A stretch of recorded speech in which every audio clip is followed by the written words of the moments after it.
welcome to another video. Today hits my 9-month anniversary as a quadriplegic. This video might be very simple from all my other ones because, let's be honest, I've told this story several millions of thousands of times throughout my videos and the other videos that we portray on this channel. So I'm just going to tell my story. I'm going to tell you how I became a quadriplegic. I'm going to tell you what level quadriplegic I am and what some of the medical supplies I use as a quadriplegic.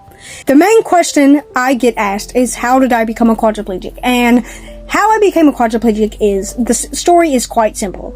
I originally had worked for carrying heavy packages and delivering heavy packages. This had been my job for a while now, and it was really the only job I could make money from. And that's okay. I was fine with the job and it was compatible for me. On that particular day, on February 21st of 2024, I was carrying this heavy package and I thought I could manage it to the moving truck because they knew it was a little bit heavy but they knew I could slightly lift it. And so I was like, okay, I'll give it a try. I'll give it a go and I'll just hand it off to the people who can lift the package, which are the people in the truck.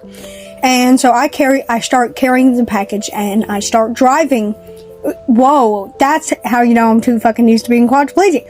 I start walking to the person in the truck, or towards the truck, and I'm carrying the heavy package, and keep in mind it's like in my arms, like flat, and when I do have the package, I'm just walking with it, and my footing slips, or I twist my ankle, and from that point on, I knew that something was going to happen, but I didn't really think in my head a spinal cord injury. I really loved spinal cord things, and I was a spinal cord injury sufferer. I still am.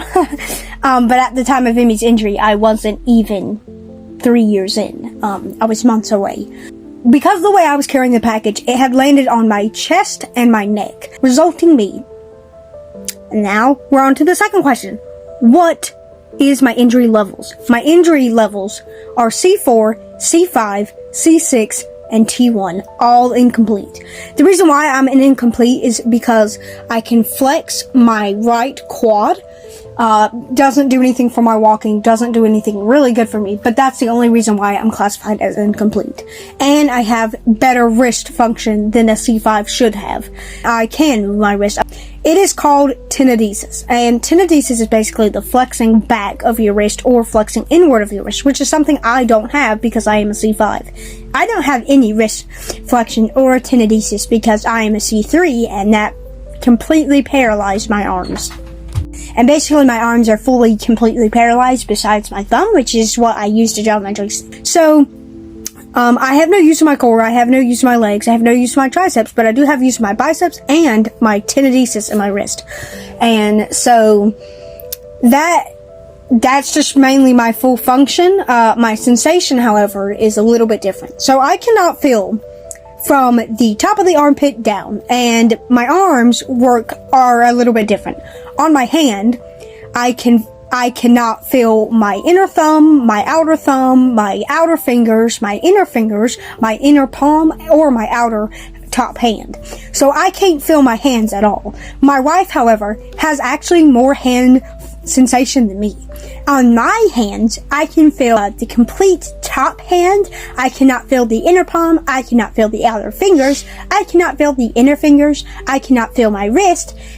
I can feel half of my inner thumb and I can feel half of my outer thumb. So, in all actuality, I actually have more hand sensation than my wife. And that goes to show that every spinal cord injury is different. It's vastly different whether I'm a C3 and she's just a C4. Any millimeter difference from me and my wife's injury could have left her completely sensationless from the neck down. We would never know. So that's always super cool to me, how just a millimeter difference can create such a vast difference in what you can feel and move.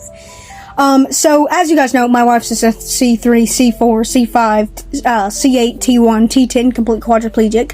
The C3 and the T10 are incomplete. So I'm only one level higher than my wife. And some of the injuries she compensates for, and some of the injuries I compensate for. I can feel my full neck, front and back. I can feel my top shoulders, all the way until my top armpit, which isn't a lot on my chest, but I can at least feel my trachea. For me, however, on my body, on my neck, I cannot feel from where my chin rests in the back. So you see where the front of my neck is, and where my chin is, I can't feel on the back of my neck. On the front of my neck, however, where my trach is essentially resting, or the collar of my shirt, is where I can feel on the front of my neck. And past that point, on my torso, I cannot feel anything else. It just feels fizzy. And then on my arms over here is I cannot feel any of my tricep, my bicep, my shoulders, my armpits, my wrist. I can feel the inside of my wrist, barely. Enough to feel surgery, but not actual sensation. So my hands are the luckiest part of my sensation, and somewhat of my front neck. The back of my body I cannot feel from where my chin rests, so a very long ways to go from my back. So basically for me, I am a C4, C5, C6, T1 incomplete quadriplegic, and basically this is my 9th month as a quadriplegic, and I do have sensation in some areas my wife doesn't. I have no sensation in some areas my wife does. It has been an incredible 9 months. Sorry if this video is scattered. It's late at night, and I don't know, really horrible at explaining things late at night, so sorry if this video is scattered, but it is my 9th month anniversary, and this concludes my 9th month as a quadriplegic anniversary video. I want to thank you all so much for watching this video, and I'll see you next time. Bye! Bye!